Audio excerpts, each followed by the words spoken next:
ago nenya novi Togo to mingba di fondona mi la délivrer Togo be doa mi a oni gang verity n'y be groupement y a be gang verity la vérité les gangs de la vérité nyawe mi tona nyao ye mi a be haso soa mi di mi a de raka mi di mi a de to 2020 bon le que nous va les ya mi di mi a de raka gazerka mio mini haso sore ke brana nyao kurafi ka be nyare pepenti nemi gbe so be gang verity kwa nyao do to va do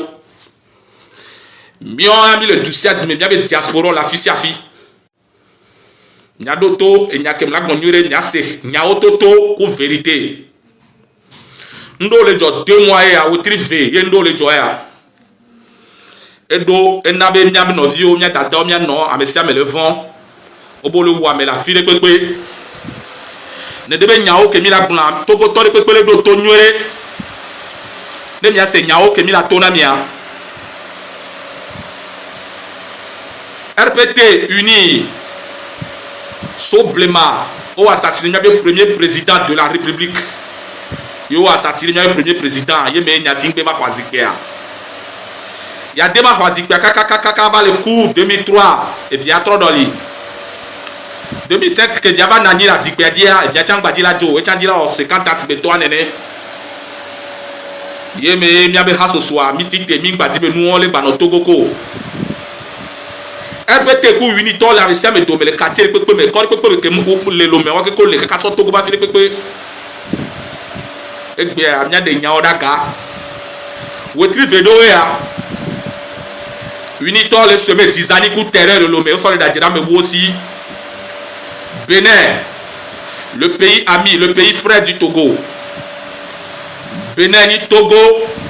bébé pays ami que Tchad de Togo, ni Togo be moi, ni so Togo de Kabe nous, ni on a de nous comme des cas.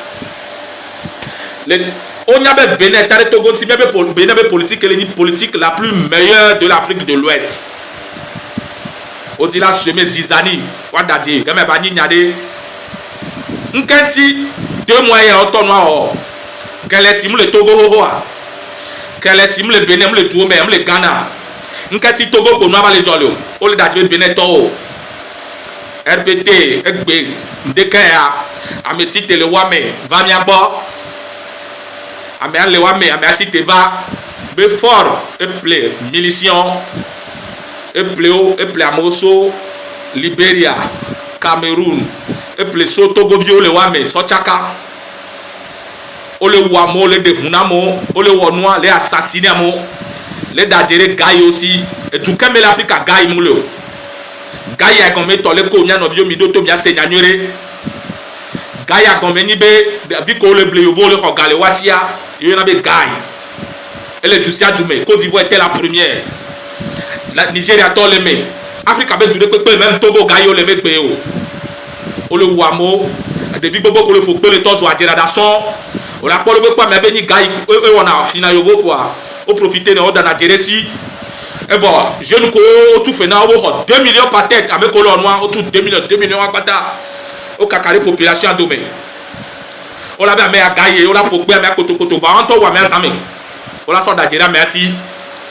à mettre te l'homme ko va prendre mi be à monsieur avec colon noir 2 millions par chacun. Je ne peux pas que la tite là soit le même il peut annuler. Et 2 millions de gomme intibélé ouais. D'accord le ouais population par Sawado, population yamnya de peu. Et faut nya singbe plein de militions on va corder loi mais. Oh 2 millions pas ta le quartier peut pas que le loi mais. Oh ha la fio la moto mais o le dadje. Nya no vi Togo vio le wa mais. O le dadje le Bénin aussi le wa son blé Togo ko Bénin domaine. Bon quand si o lo nene o. Nya no vi mi do to mi ase nyanyore.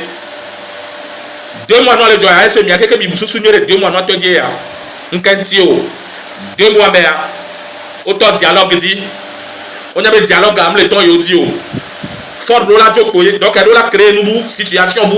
débattre son nani la zikadi et une situation de terreur et do la na population do la novant nya no mi do to nyore mi be groupement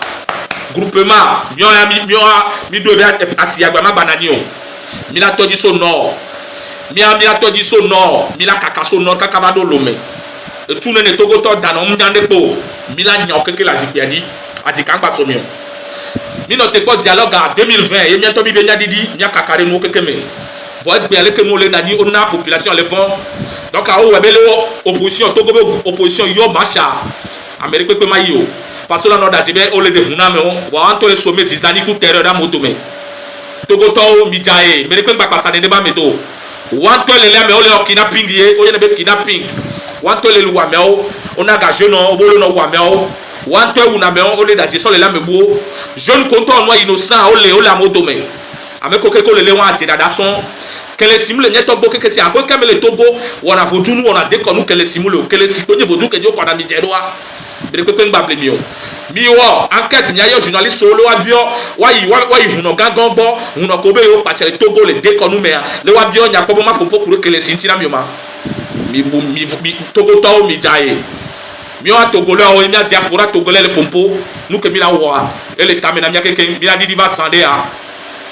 fort mi no te po 2020 mina kaiba kaka mila se elu ke tona be terreur en toi dia semaine nya rpt to mila do rpt to pe ba xome mila sauver na keke mila so kaka mila sauver na rpt to pe da so po lu ke tona be terreur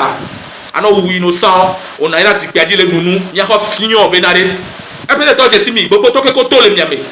rpt to pata o to le miame wa blewlo fort de vivre fin oni wa bleu bo nous que la sofia président c'est un bo que diaspora bo yimi do funu président toi du lo maintenant la nyanyore France que le go dominer France que le go dominer nyacha mi trop soutien les États-Unis le do sous maintenant Zader Mila Diva miato kaka nous la baka Mila baka c'est audio bu les do afine que mia partager na mesia mebe avec on to le onwa o la moto wa woni premier que dans la paix lo ba mere o le gaide wa woni premier que so na paix wa me odia o le tutu mi so le don nous voir mais ameko wa me wa tolelo mi enu ke nya kolona mia mi jae ameko le wa me o le mia gbo o me didipe o mi gbada jere gayo si o gayi le pepe nguna me o lo we gayo nguna me la ba yo ameko ona 7 abeleko mi anto mi créer 7 o le tuetie yo la beleko gayi ko le fifile yo voto ordinateur di mi anto gbo be ga ko sojo yo vote aye pa ole nyato gbo ko va o forcer so we ga sojo yo vote yo vo be ga ho nya be viole nya ke nya nya dadao nya fofo mi jae match que la son du soir mi apata mi la togo mi la pason le boss soumet lo susi be yo la nuwa ye mi ma son match wa o daje o ble wa do ko ablode gbaja fo la jo la sipaji kokokoko ano tele nya so nu ke nya so fian nya partager na mesia me nya no jo kekele message ale do wa gbo o bo 2 millions kin gbele wonu le daje da mo si o bi aje ko le dada mo si so le wa mo mi jae lo